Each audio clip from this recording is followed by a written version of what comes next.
Hey Run Junkies, I thought I would finish out this year on the sofa with my coffee. It's kind of been a while since I've done that, right? And of course the dog has to be here too. Today I kind of want to recap this year. Okay, I know nobody wants to talk about 2020 anymore, but real quick recap, finding the victories in all of this, and then looking ahead to what I think we're all hoping will be a brighter 2021.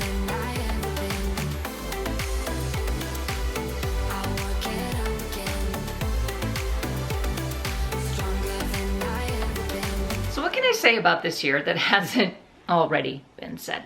Okay, so I know probably the most common phrase is dumpster fire, right? This whole year has been an absolute dumpster fire. And I joked with my friend Kristen earlier this year saying that's just an insult to dumpsters and fires. Anyway, here's my quick recap of what was supposed to be my planned 2020 race calendar. Starting out the year strong with the 2020 Goofy Race and a Half Challenge. So the half marathon and the full marathon.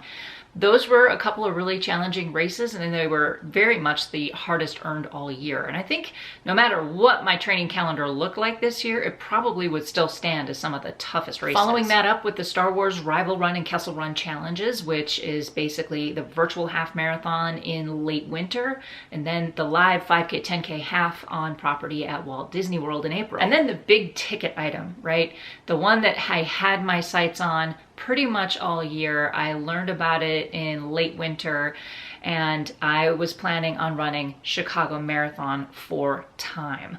That training was going to start right after Star Wars Rival Run. I had a really BHAG, big, hairy, audacious goal. Beyond that, I had no thoughts about what I was going to do next, except maybe, depending on how Chicago went, do Walt Disney World Half Marathon for time. And then, of course, the world shut down and everything started to change.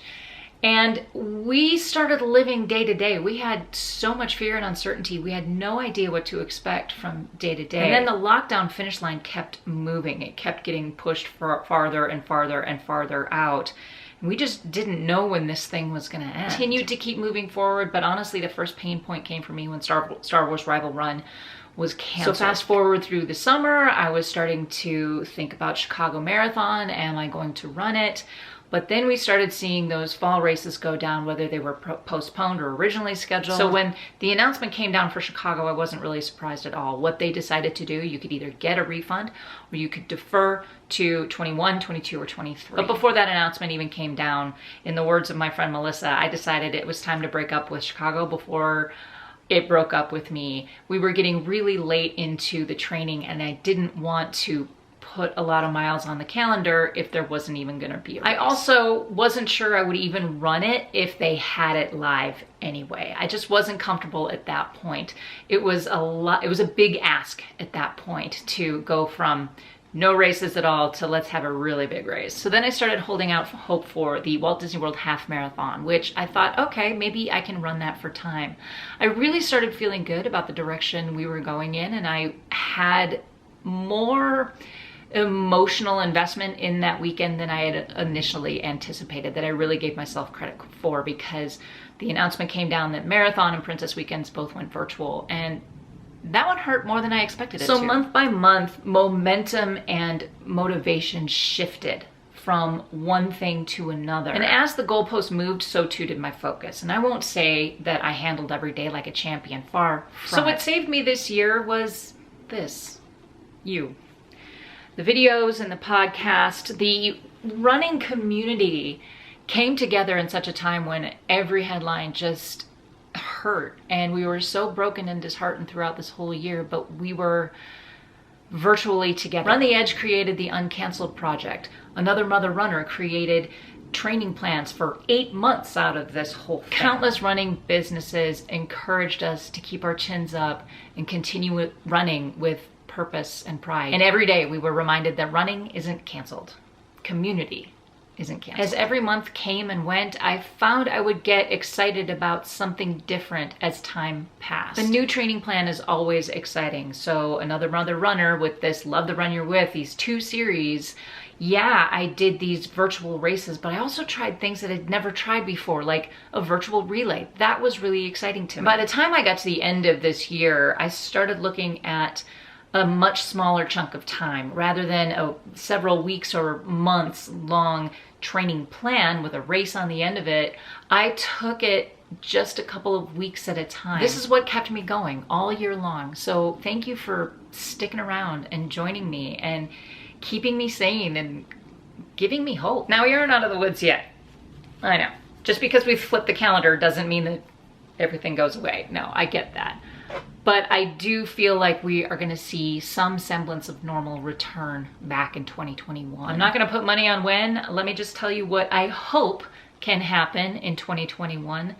But once again, I'm kind of not really inking this in permanent marker or etching it in stone. This is kind of like, let's just hope this happens.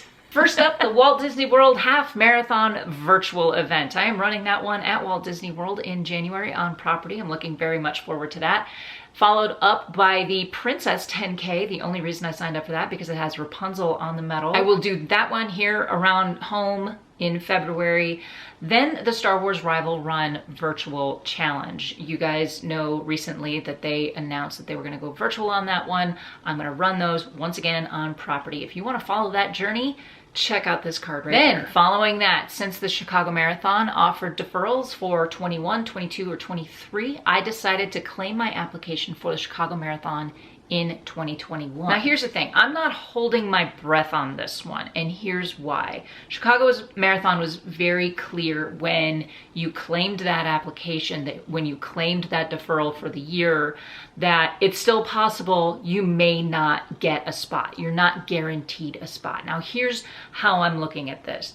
So because it's such a huge event, they may have to limit the field still.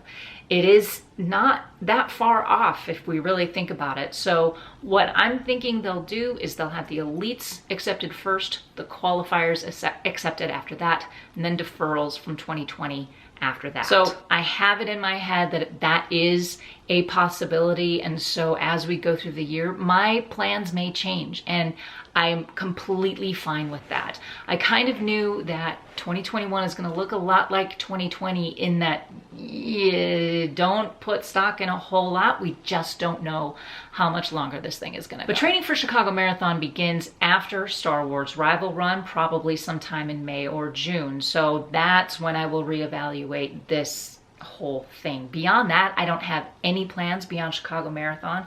I may come up with a couple of contingency plans for a fall marathon or half marathon. I don't know. But really the only goals I have is that we keep coming together as a running community. We keep lifting each other up. We keep encouraging each other, and we keep getting it done every day. Guys, I stumbled a lot this year. Victory was really hard to find, so I had to reframe it. And this is something that has always been a challenge for me, not just finding victory, but maybe it doesn't look the way we always want it to look. Guys, I made more friends this year through the running community than I ever expected I would.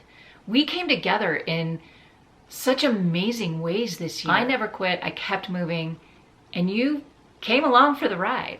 So I think the biggest goal I have for 2021 is to stick around, keep doing this, and I hope you join me. I learned that I don't always need a finish line, but I do need a goal. I do need something to look forward to, something to keep me moving. I've learned that running does help, and that running is my happy hour, and that community and running isn't canceled. So I hope you can all look through the flames of this dumpster fire and see how that fire has challenged you and refined you. It's certainly taught me a lot of things about myself that I never knew. But I hope you found strength and fortitude this year that will carry you into the new year with a renewed sense of purpose. Before I close it out today, let me ask you this. What lessons did you learn about yourself in 2020? And what do you hope to accomplish in 2021? Please leave thoughts, questions, comments, and suggestions in the comment section down below. Please like and subscribe and tell your friends. Thank you so much for watching. Until next time, until next year, have a safe and healthy, happy new year. If you want to be up here, you better get up here. Nope, up, and watch the coffee. Yeah, up. Excuse me. So what can I, hi. So I started holding out hope for Walt Disney World Marathon weekend and the half marathon there. Literally nothing. Push the button, Frank.